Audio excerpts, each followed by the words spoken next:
अग्निवीर योजना पर खूब बातें हो रही हैं। ये मुद्दा सियासी खींचतान का केंद्र बिंदु बना हुआ है।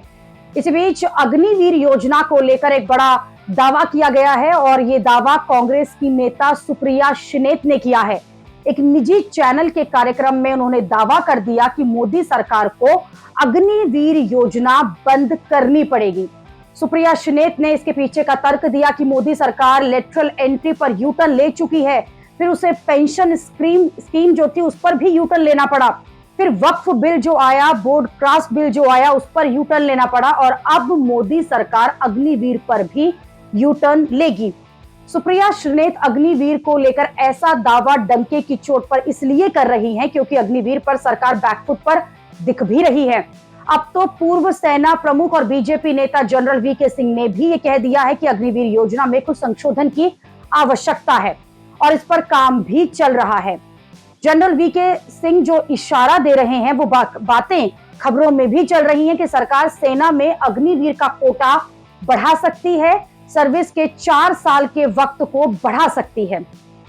अग्निवीर योजना सरकार के लिए बड़ी मुसीबत बनती जा रही है। खासतौर पर हरियाणा चुनाव में बीजेपी को लगता है कि इससे उनका नुकसान हो सकता है। इसलिए अमित शाह ने 17 सितंबर को यह बड़ा ऐलान कर दिया था कि हरियाणा के अग्निवीरों को सरकारी नौकरी की गारंटी दी जाएगी।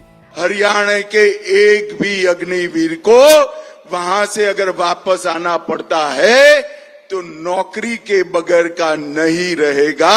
इसकी जिम्मेदारी भारतीय जनता पार्टी की है।